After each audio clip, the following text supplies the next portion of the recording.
Hello everybody, this is Fernando for the latest Ghosts and Spirits Encounters video. As promised, here is part 3 of the 3-part story associated or used from a user called Sleepy Melfho.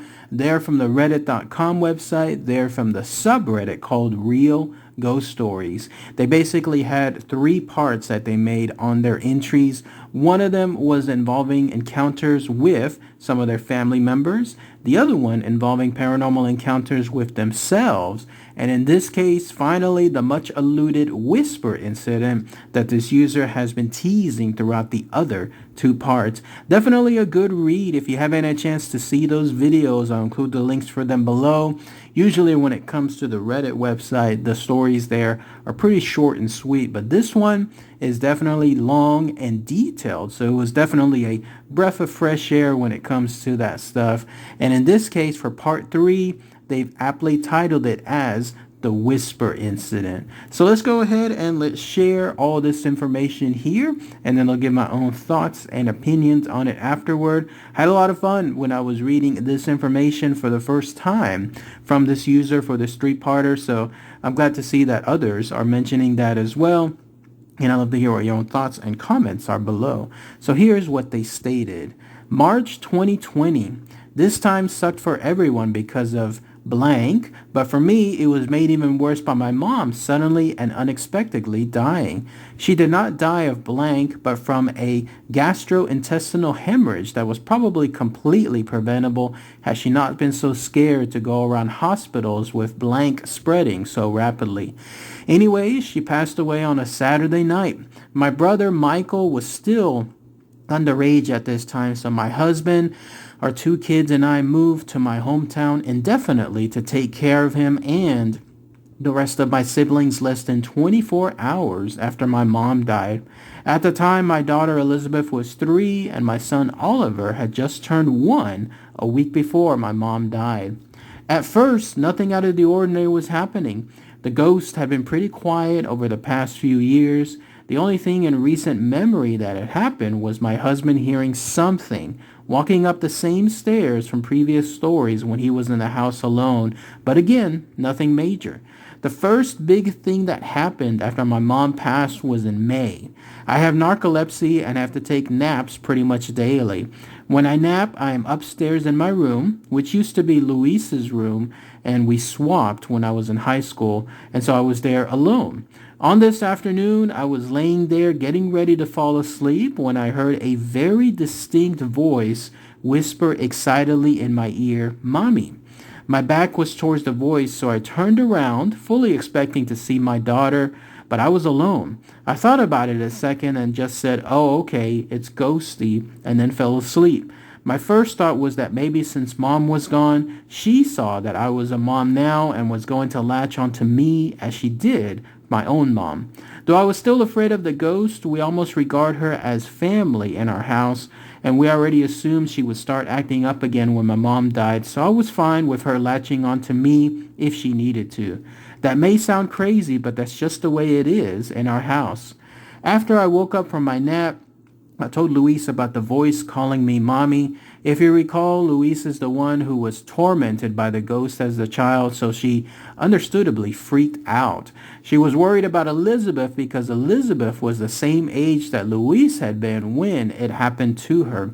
I told her I wasn't concerned and not to worry about it since so far it had only interacted with me. But Luis had recently become what she considers a witch, and she said she wanted to do a ritual to protect us. I told her that wasn't necessary, but she insisted. I don't know what she did because I wasn't there for it. I didn't want to be involved, but she went into my room and told me she basically demanded it to leave us alone. This would prove to be a fail of epic proportions. Later that night, I was downstairs in the playroom playing video games while the 2 kids are asleep in my room. When we are at my mom's house, I sleep in the bed with my daughter, and my son would sleep next to us in his crib, and my husband roughed it on the couch downstairs.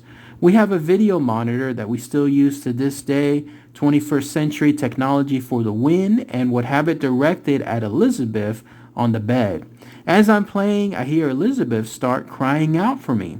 This is not uncommon. She still does it occasionally at nearly 6 years old, so I went up to check on her.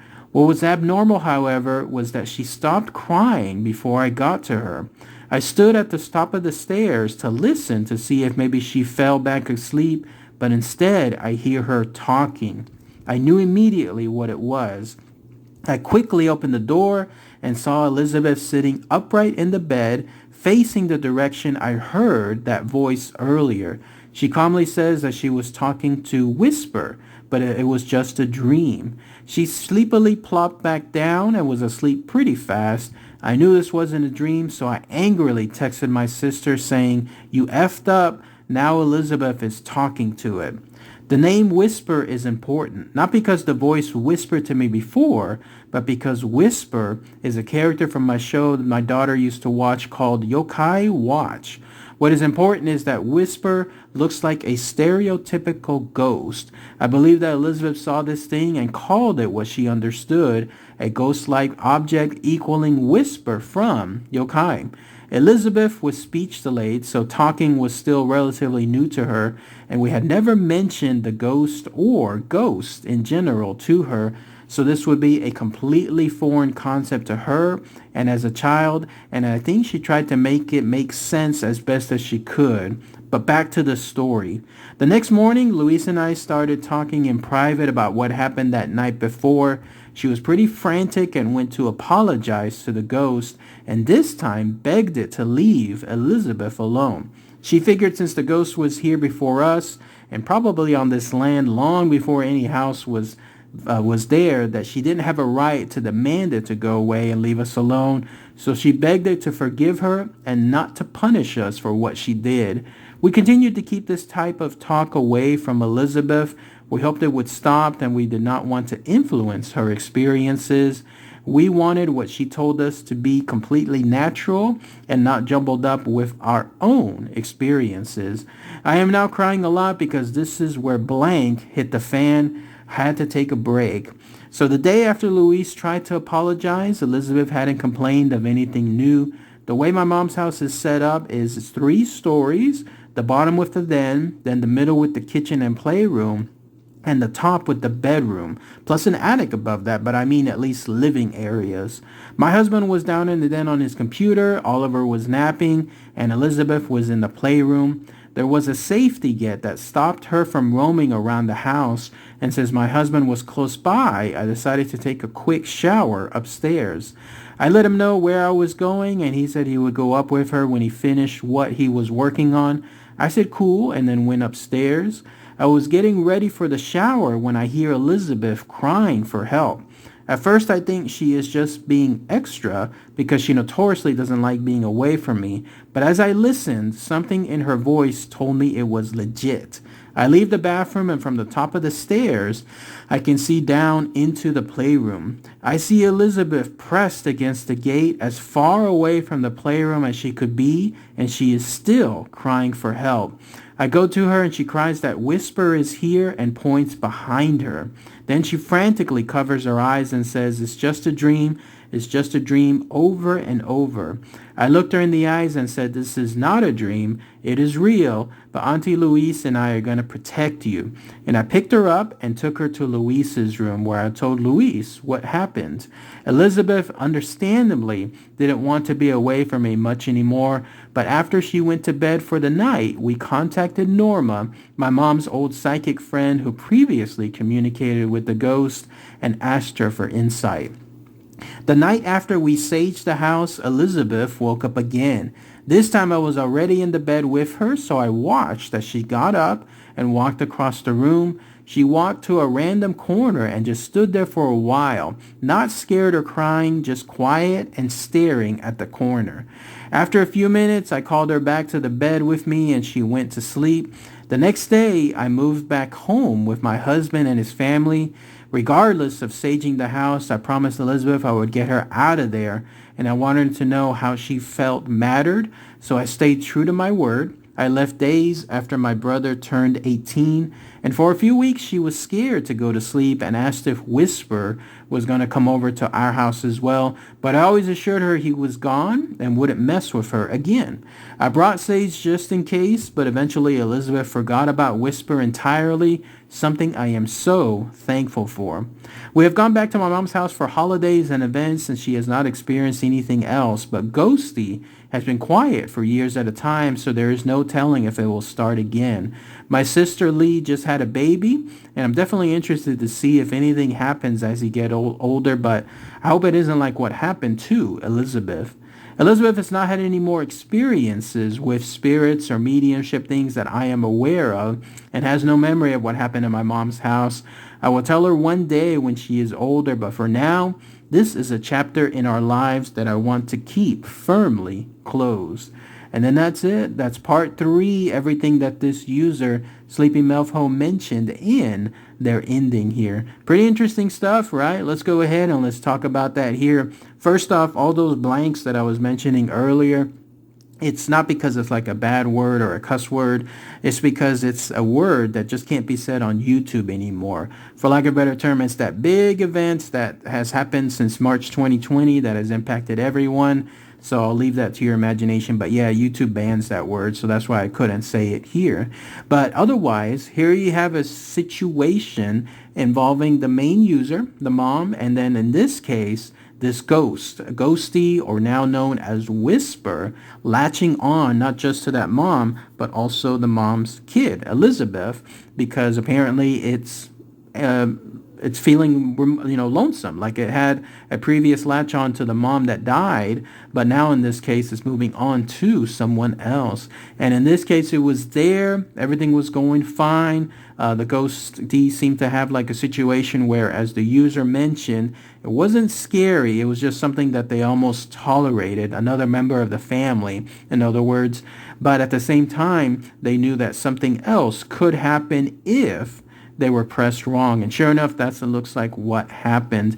That sister who described themselves as a witch, that made my alarms go up on there, because yes, that is some pretty interesting stuff. We've run into that actually in my ghost group, where we went to a hospital before, Yoakum Hospital, a couple years back. We've been there twice. The first time was A-okay. We didn't have too much bad experiences, but the next time was interesting. We actually had a really bad experience with one ghost and then potentially another one. And the reason for it is, it turns out there were some witches that were there at that location doing something during their investigation, and we felt that it just changed things. It made things a little worse. They opened up something that allowed something else to be there in that hospital and seemed to stay and pick on one of our members the second go-around that we were there. Again, we didn't really encounter that the first time, but the second time, yes.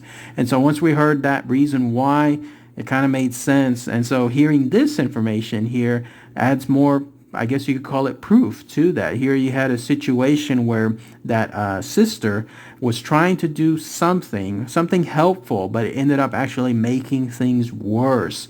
In their case, they were ordering the ghost to leave that location, and the Ghosty was not happy about that. That's interesting too, because we've done that in some ways in the ghost hauntings, the locations that we're at.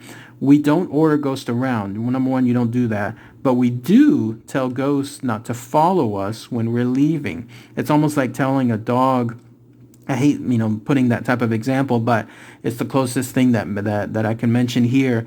When a dog is trying to follow you around, but then you order them very sternly to stay away, not follow me, now you know how the dog essentially does that. Well, that's the same thing you can do with ghosts as well. They'll understand when it's a situation where it's okay for them to be around, and then another situation where it's not, where you can tell them not to follow you home. You think they can stay there in that area all they want, obviously, but not where you're leaving to. And so that's what we've done in certain situations here. So yes, this was almost like a parallel hearing this information. But yeah, it ended up being bad with regards to Ghosty doing something. I don't know if they were doing something threatening to that daughter Elizabeth, the way that Elizabeth was freaking out on those occasions. But it's interesting to see that once they left, the ghost essentially stayed there, and as the user described, hasn't been seen since years since. So who knows? Maybe there'll be another part 4, coming sometime soon, but we shall see. But let me know what you guys think. Post those comments below. I'd love to hear what your thoughts are about this 3-parter. And once again, check out part 1s and 2 as well. All right, everybody. Thanks again as always. Take care. Bye.